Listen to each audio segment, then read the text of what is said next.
నమస్కారం. అక్షర్ లిప్కి స్వాగతం. చరిత్రలో మనం ఈ జరుగుతున్న విశేషాల గురించి తెలుసుకుంటాం. ఇవి అన్ని పోటీ పరీక్షలకు గాను లేదా తెలుసుకోవాలనే ఉత్సాహం గల వారి కోసమే చేస్తున్నాం. కాబట్టి ఈరోజు జూన్ 14 గురించి తెలుసుకుందాం. జూన్ 14న పుట్టిన వారి మరణించిన వారి గురించి తెలుసుకుందాం. జూన్ 14, 2004 ప్రపంచ రక్తదాతల దినోత్సవం. June 14, 1864 German psychiatrist న్యూరోపథాలజిస్ట్ alloys Alzheimer's జననం. ఈయన మరణం 1915లో జరిగింది. 1900 హవాయ్ అమెరికాలో ఒక భాగమైంది జూన్ 14 రోజున. జూన్ 14, 1926లో అమెరికన్ చిత్రకారిణి ముద్రణకర్త మేరీ కన్సర్ట్ మరణం. ఆమె జననం 1844లో జరిగింది. ఇక జూన్ 14, 1928లో దక్షిణ అమెరికా ఖండపు విప్లవకారుడు, రాజకీయ నాయకుడు చెగువేరా జననం జరిగింది. ఆయన మరణం 1967లో జరిగింది.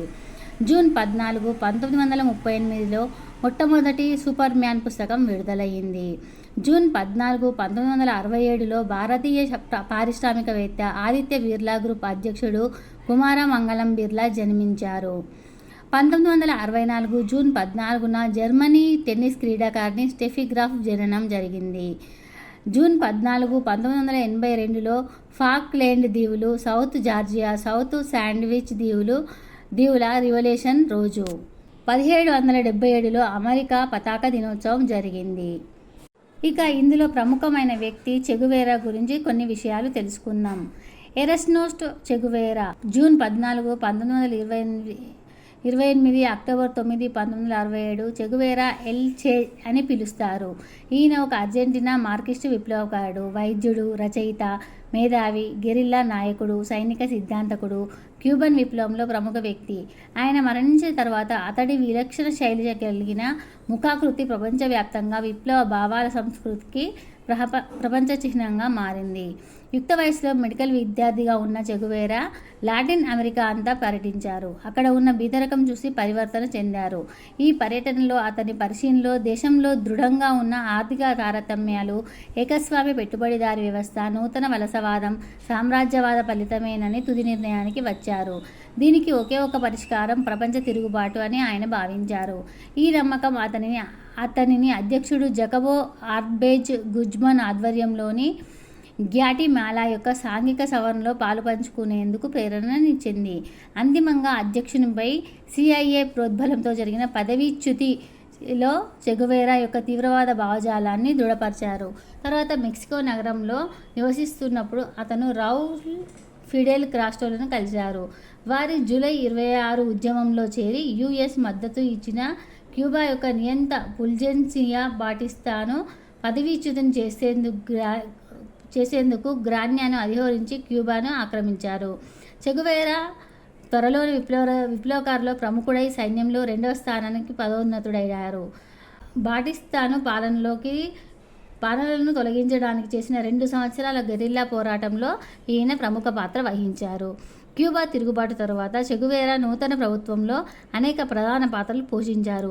రెవల్యూషనరీ ట్రిబ్యునల్లో యుద్ధ నేరస్తులుగా పరిగణింపబడిన వారి యొక్క వినతులు, ఫైరింగ్ దళాలను సమీక్షించడం, పరిశ్రమల శాఖ మంత్రిగా వ్యవసాయ సంస్కరణలు ప్రవేశపెట్టడం, జాతీయ బ్యాంకు అధ్యక్షునిగా, అలాగే క్యూబా సైనిక దళాల బోధనా నిర్దేశకుడిగా, క్యూబన్ సామ్యవాదం తరపున దౌత్యవేత్తగా ప్రపంచ పర్యటన చేయడం వంటివి చేశారు. ఈ విధమైన హోదాలో అతనిని బే ఆఫ్ పిగ్స్ దాడిని తిప్పికొట్టిన సైన్యానికి శిక్షణనివ్వడంలో 1962లో క్యూబన్ మిస్సైల్ సందిగ్ధంతో పాత్ర పోషించిన సోవియట్ అణు ఆయుధ బాలిస్టిక్ మిస్సైళ్లను క్యూబాకు తీసుకురావడంలో ప్రముఖ పాత్ర పోషించేటట్లు చేశాయి. అంతేకాక ఆయన ఒక నైపుణ్యం గల రచయిత. డెరిస్ట్ గెరిల్లా యుద్ధతంత్రంపై ఒక మూలాధార పుస్తకాన్ని రూపొందించారు. దాంతోపాటు దక్షిణ అమెరికాలో ఆయన జరిపిన యూత్ మోటార్ సైకిల్ యాత్ర జ్ఞాపకాల ఆధారంగా అధిక ప్రజాదరణ పొందిన గ్రంథాన్ని కూడా రచించారు. చెగువేరా 1965లో క్యూబాను వదిలి కాంగోకిస్తాన్లోనూ తర్వాత బొలివియాలోనూ యుద్ధాలను ప్రేరేపించారు. అక్కడ ఆయన CIA సహకార బొలివియన్ దళాలతో బంధింపబడి ఉరితీయబడ్డారు. చెగువేరా మంచిగా చెడుగా కీర్తించబడ్డాడు. అసంఖ్యంగా వ్రాయబడిన ఆయన ఆయన జీవిత చరిత్రలు, జ్ఞాపకాలు, వ్యాసాలు, డాక్యుమెంటరీలు, పాటలు, చిత్రాలలో భిన్న దృష్టికోణాలు ధృవీకరించబడ్డారు. టైమ్ మ్యాగజైన్ 20వ శతాబ్దపు 100 మందిలో అతి ప్రభావవంతమైన వ్యక్తులలో ఒకరిగా ఆయనను పేర్కొంది. ఆల్బెర్టో కోర్జా తీసిన ఆయన ఛాయాచిత్రం ప్రపంచంలో అత్యంత ప్రఖ్యాత ఫోటోగ్రాఫ్గా ప్రకటించబడింది. చెగువేరా, సెలిడియాల, సెర్నా వెల్లోసో, ఎర్నెస్టో చెగువేరా లించ్లకు జూన్ 14న 1928 అర్జెంటీనాలో రొసారియోలో 5 సంతానంలో పెద్దవాడుగా బాస్క్ ఐరిష్ మూలాలు గల స్పానిష్ కుటుంబంలో చెగువేరా జన్మించారు. అతని తల్లిదండ్రుల ఇంటి పేరు వలన అతను చట్టనామం ఎర్నెస్టో గువేరా కొన్నిసార్లు డీలా సెర్నా లేదా లిచ్తో పాటుగా వస్తుంది.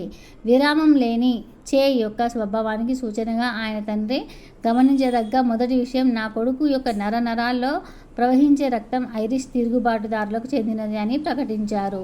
చిన్న వయసులోనే ఎర్నోసిస్ట్, అప్పట్లో అలా పిలువబడేవాడు, పేదలతో సంబంధం ఏర్పరచుకున్నారు. వామపక్షాల పట్ల మొగ్గిన కుటుంబంలో పెరగడం వలన చెగువేరా బాలుడిగా ఉన్నప్పుడే విస్తారమైన రాజకీయ సంఘటనలతో పరిచయం పొందాడు. ఆయన తండ్రి స్పానిష్ పౌర యుద్ధంలో రిపబ్లిక్స్కు బలమైన మద్దతుదారు. పోరాటంలోని అనేక మంది అనుభవజ్ఞులకు తరచుగా చెగువేరా గృహంలో ఆతిథ్యం ఇస్తూ ఉండేవారు. జీవితాంతం తనను బాధపెట్టిన ఆస్తమా వలన వికలత్వంతో బాధపడినప్పటికీ ఆయన ఒక అథ్లెట్లా రాణించారు. ఈత, సాకర్, గోల్ఫ్, షూటింగ్లలో ఆనందించేవారు. అలుపులేని సైక్లిస్టుగా కూడా తయారయ్యారు. ఆయన ఆసక్తి గల రగ్బీ యూనియన్ ఆటగాడు. బ్యూనస్ ఎయిర్స్ విశ్వవిద్యాలయం మొదటి 15వ ఫ్లై ఆఫ్ వద్ద ఆడేవారు.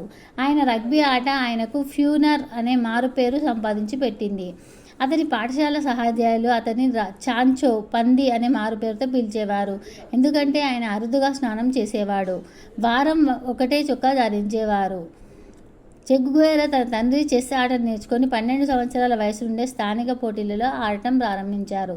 యుక్త వయసులోనూ జీవితాంతం ఆయన కవిత్వం పట్ల భావోద్వేగాలు కలిగి ఉండేవారు. ఆయనకు వయసు వచ్చిన తర్వాత లాటిన్ అమెరికన్ రచయితలు హోరాసియో ఫిరిగో, సిరో అలెగ్రియా, జోర్గ్ ఇకాజా, రుబెన్ డారియో, మిగాయాయ్ ఆస్తూరిసస్ రచనలు ఆసక్తిని పెంచుకున్నారు. వీరిలో అనేక మంది రచనలు, భావనలు ఆయనను తన స్వతంత్ర దస్తూరి నోటు పుస్తకాల్లో భావనగా ప్రభావవంతమైన మేధావులు తత్వ విచారణల జాబితాను తయారు చేసుకున్నారు. వీటిలో బుద్ధ, అరిస్టాటిల్ యొక్క విశ్లేషణాత్మక వర్ణనలతో పాటు ప్రేమ, దేశభక్తి గురించి బెర్నార్డ్ రస్సెల్, సంఘం గురించి జాక్ లండన్, మరణ భావన గురించి నిట్టే ఉన్నారు. సిగ్మండ్ ఫ్రాయిడ్ యొక్క భావనలు ఆయనను ఆకర్షించాయి. పాఠశాలలో ఆయన అభిమాన విషయాలుగా తత్వశాస్త్రం, గణితం, ఇంజనీరింగ్, రాజనీతి శాస్త్రం, సమాజ శాస్త్రం, చరిత్ర, పురాతత్వ శాస్త్రం ఉన్నాయి. ఇవి చెగువేరా గురించి నా విషయాలు. కొంతమందికి చదవడం ఇష్టం ఉండదు, అలాగే వినడానికి ఇవి ఈజీగా ఉంటాయని పోటీ పరీక్షల కోసం కానీ లేదా జీవిత విషయాన్ని తెలుసుకోవడానికి కానీ చెప్పడం జరుగుతుంది. అక్షరలిపి అందుకు కృషి చేస్తుంది. మమ్మల్ని ఆదరించి మా ఛానల్ సబ్స్క్రైబ్ చేసి పక్కనే ఉన్న గంట సింబల్ని యాక్టివేట్ చేసుకోవడం అసలు మర్చిపోవద్దు.